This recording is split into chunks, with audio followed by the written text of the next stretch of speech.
Hi friends and family, இன்னைக்கு நம்ம என்ன வீடியோ பார்க்க போறோம்னா நம்ம சேனல்ல நெத்திலி மீன் குழம்பு தான் பார்க்க போறோம். தம்ப்லைன்லயே பார்த்திருப்பீங்க என்னன்ட்டு. ஆனா இந்த நெத்திலி குழம்பு நான் எப்படி வைப்பேன் அப்படின்றது தான் இந்த வீடியோல உங்களுக்கு காமிச்சிருக்கேன். உண்மையா மாங்காய் போட்டு பூண்டு நிறைய போட்டு வச்ச மீன் குழம்பு தான் இது. நெத்திலி மீன் குழம்பு குழந்தையில இருந்து பெரியவங்க வரைக்கும் எல்லாருக்குமே ரொம்ப பிடிக்கும். இந்த நெத்திலி மீன் குழம்பு எங்க வீட்டில் நான் செஞ்சேன்னா அதுவும் என்னோட ஸ்டைலில் உண்மையாக சுட சுட சாப்பாட்டுக்கு இந்த நெத்திலி மீன் குழம்பு மாங்காவோட வச்சு சாப்பிடும் போது வேற லெவல்ல இருக்கோங்க. வாங்க எப்படி செய்யலான்னு இந்த வீடியோல பார்க்கலாம். மீன் குழம்புக்கு தேவையான எல்லா பொருளும் செய்ய நீங்க அப்படியே பார்த்துக்கோங்க. வானல் காஞ்சதும் எண்ணெய் ஊற்றிக்கிறேன். எண்ணெய் மீன் குழம்புல கொஞ்சம் ஜாஸ்தியாக இருந்தால் நல்லாயிருக்கும். வெந்தயம் போட்டுக்கோங்க. வெந்தயம் தான் மீன் குழம்புக்கு டேஸ்ட்டை கொடுக்கும். வெந்தயம் போட்டு நல்லா பொரிஞ்சதும் 10 to 20 பல் பூண்டு உரிச்சு வச்சிருக்கேன். அதையும் இதோட சேர்த்து இது கூடவே 4 to 5 பச்சை மிளகாய் சேர்த்துருக்கேங்க. மீன் குழம்புக்கு கொஞ்சம் பச்சை மிளகாய் 1-2 அதிகமா இருந்தா நல்லா தான் இருக்கும். பச்சை மிளகாவும் பூண்டும் பொன்னிறமானதுக்கு அப்புறம் ஒரு பெரிய சைஸ் வெங்காயம் நான் நறுக்கி வச்சிருக்கேங்க. அதையும் இதோட சேர்த்து நல்லா வதக்கிக்கோங்க.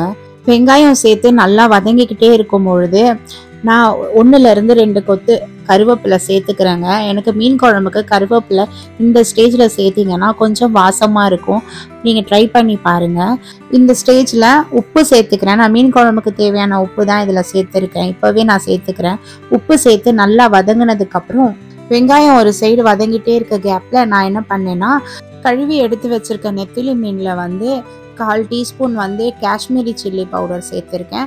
1/4 டீஸ்பூன் மஞ்சத்தூள் சேர்த்து மசாலா நல்லா மீனோட மிக்ஸ் பண்ணுற மாதிரி நல்லா மிக்ஸ் பண்ணி எடுத்து நான் ஒரு 10 to 15 minutes நல்லா மீனை மசாலாவோட ஊற வச்சுருக்கேங்க. இந்த மாதிரி வச்சிங்கன்னா மீன் குழம்பு ஸ்மெல் அடிக்கும்ல, அந்த மாதிரி எதுவும் மீன் கவுச்சி ஸ்மெல் அடிக்காது. அது மட்டும் இல்லைங்க, மீனில் அந்த மசாலாவும் ஏறி இருக்கும். இந்த டைமில் வெங்காயம் நல்லா வதங்கிடுச்சு. நான் தக்காளி ஆட் பண்ணியிருக்கேன். நான் பழுத்த தக்காளி 2 எடுத்திருக்கேன். அதை தான் இதோட சேர்த்துருக்கேன்.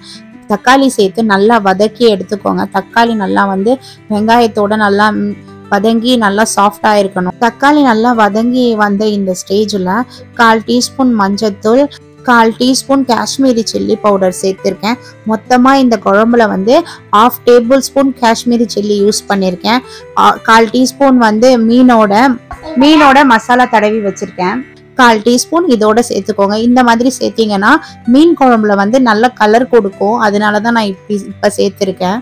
இந்த மாதிரி சேர்த்து காஷ்மீரி சில்லி பவுடர் ஸ்மெல்லு, மஞ்சத்தூள் ஸ்மெல் போகிற வரைக்கும் நல்லா வதக்கிக்கோங்க. நல்லா வதங்கி எண்ணெய் பிரிஞ்சு வரும்பொழுது குழம்பு மிளகாத்தூள் இல்லைனா மீன் குழம்பு மிளகாத்தூள் நீங்கள் எது வேணால் ஆட் பண்ணியிருக்கலாம். ஆனால் நான் குழம்பு மிளகாத்தூள் தான் இப்போ ஆட் பண்ணியிருக்கேன். நல்லா வதக்கி மசாலா பச்சை ஸ்மெல் போகிற வரைக்கும் வதங்கணும். ஆனால் மசாலா தீயக்கூடாதுன்னு சொல்லிட்டு நான் கொஞ்சம் 1/4 டம்ளர் தண்ணி ஊற்றி நல்லா வதக்கிக்கிறேன். நல்லா வதங்கி எண்ணெய் பிரிஞ்சு ஓரளவு ஓரமாக வரும்பொழுது நான் கொஞ்சமாக எலும்பிச்சப்பழ சைஸ் அளவு புளி தான் எடுத்திருக்கேன். நான் தக்காளி 1 எக்ஸ்ட்ரா சேர்த்துருக்கேன், அதிகமாக சேர்த்துருக்கேன். ப்ளஸ் நான் இதில் மாங்காய் போட போகிறேன். அதனால புளி ரொம்ப கம்மியாக சேர்த்துருக்கேன். புளி நான் ஒரு எலும்பிச்சப்பழ சைஸ் அளவு புளி தான் இதோட சேர்த்துருக்கேன். நான் 3/4 கிலோ நெத்திலி மீனுக்கு இதை புளியை சேர்த்து நல்லா புளி கரைசலை சேர்த்து நல்லா ஒரு வதக்கிட்டு நம்ம குழம்புக்கு தேவையான தண்ணியை இந்த ஸ்டேஜில் நீங்கள் ஆட் பண்ணிக்கோங்க. குழம்புக்கு தேவையான தண்ணி சேர்த்து நல்லா கிளறி விட்டுட்டு இந்த ஸ்டேஜ்லேயே உப்பு காரம் என்ன கம்மியாக இருக்கோ இதை பார்த்து நீங்கள் செக் பண்ணிக்கலாம். எனக்கு மீன் குழம்புக்கு தேவையான தண்ணி சேர்த்து நல்லா மூடி போட்டு ஒரு 5 to 7 minutes விட்டு எடுத்தேன். நல்லா கொதி சைடு ஓரமாக கொஞ்சம் எண்ணெய் பிரிஞ்சு வந்தது. இந்த ஸ்டேஜில் நான் மாங்காய் சேர்த்துருக்கேன். எங்கள் வீட்டில் மாங்காய் போட்டால் அதிகமாக சாப்பிடுவாங்க. அதனால நான் கொஞ்சம் அதிகமாகவே மாங்காய் இதில் ஆட் பண்ணியிருக்கேன். அதனால தான் நான் புளி கரைச்சல் கொஞ்சம் கம்மியாக சேர்த்துருக்கேன். மாங்காய் சேர்த்து ஒரு 5 minutes இல்லைனா ஒரு 4 minutes தட்டு போட்டு மூடி எடுத்தீங்கன்னா இந்த மாதிரி ஓரங்களில் எண்ணெய் பிரிஞ்சு மாங்காய் ஒரு 70 to 85% மாங்காய் வெந்திருக்கோங்க.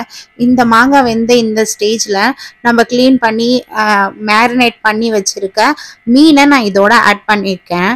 எடுத்து வச்சிருக்க எல்லா மீனையும் இதோட சேர்த்துட்டு ஒரு சிலவங்க மீன் குழம்புல மீனை சேர்த்த உடனே கிண்டிடுவாங்க. அந்த மாதிரி கிண்டாம மேலாப்லேயே லைட்டாக இந்த மாதிரி விலகி விட்டிங்கன்னா மீன் உடையாமல் நமக்கு கிடைக்குங்க.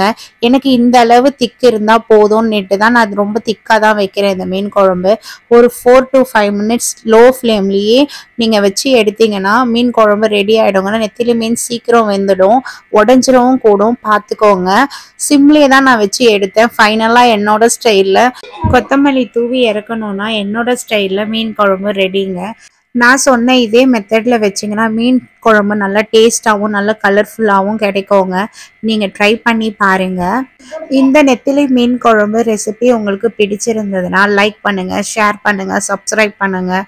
இந்த ரெசிபி வீடியோ உங்களுக்கு பிடிச்சிருக்கும்னு நினைக்கிறேன். இதே மாதிரி ரெசிபி வீடியோவில் பார்க்குறேன். பாய்.